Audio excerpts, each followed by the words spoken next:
Hi, it's Thursday, April 17th, 2014, day 87 of the legislative session. It's about 7 o'clock in the evening. My name's Jeremy Shea, and I'm the producer of Gavel, Alaska.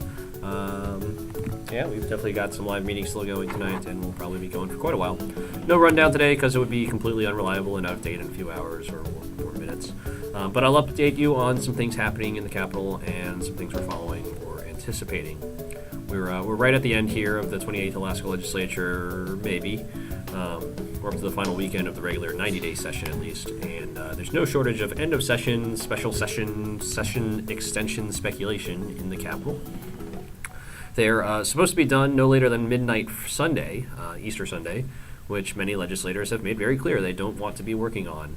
But there's a lot of huge items still outstanding that would be big bipartisan fails if they didn't pass in some form or another, like HB 266, the operating budget, SB 119, the capital budget, HB 278, the big education package that includes an education funding increase, among many other things.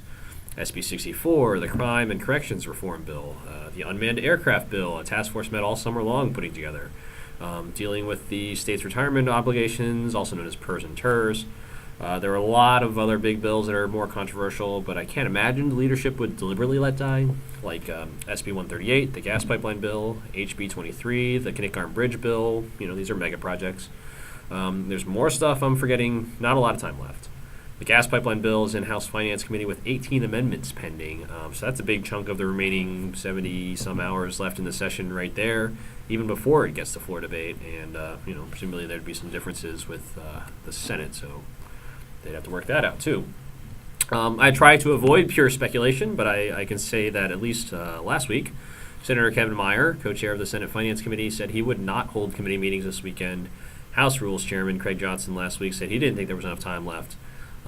So now that I've adulterated my speculation with that, I'll guess that the legislature will meet for more than their allotted 90 days this year. So I'm rereading the section of the state constitution dealing with the end of the legislative session. That's Article 2, Sections 8 and 9. There's a few different ways that the legislature can go into extra innings. One, the legislature can, by a two-thirds vote, extend the regular session for 10 more days. All of the outstanding legislation stays alive. Two, the legislature can, by two-thirds vote, call itself back for a special session for up to 30 days. It seems like the legislation is likely to die. All the outstanding legislation dies at that point, so they probably have to start over. At least reintroduce bills under new numbers. Or the legislature can just adjourn and let the governor call a special session. If that happens, the governor gets to pick and limit what items the legislature will take up. So all this sounds technical and unimportant, but there's one big rub here. There are three big ballot questions voters will have to decide on either August 19th, primary day, or November 4th, general election day. Those questions are: should Alaska legalize marijuana? Should the state minimum wage increase? And should SB 21, last year's big oil tax cut, reform, rewrite, whatever, be repealed? In some states, initiatives and referendums are synonymous, but in Alaska, the Constitution treats them differently. An initiative creates a law. That's the pot question and the marijuana question. Whereas a referendum is specifically addresses an existing, recently passed law. That's the SB 21 repeal. Article 11, Sections 4 and 5 of the Constitution also treats when initiatives and referendums appear on the ballot differently. Referendums are on the first statewide ballot. That's at least 100 days after the end of the legislative session in which the law under fire was passed. That happens to be this year's August 19th primary election, so that referendum will happen on August 19th. Initiatives are on the first statewide election at least 120 days after the regular legislative session adjourns. So 120 days is 4 months. April 20th is this Sunday. It's day 90 of the legislative session. So you go May, June, July, and then too many fingers. July, August. August is the fourth month. August 19th, primary, is the next statewide election. But if the legislature extends its session, then the next statewide election becomes the November general election.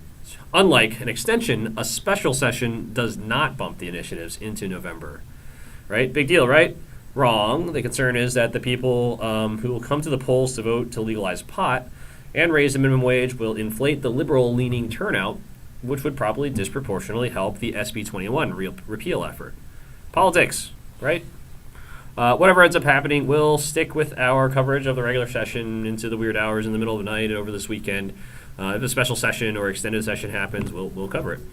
We may have to scale back our coverage a little bit as our crew members transition to summer jobs, but maybe I'll just end up running camera more often. Okay, that's it. Thanks for watching.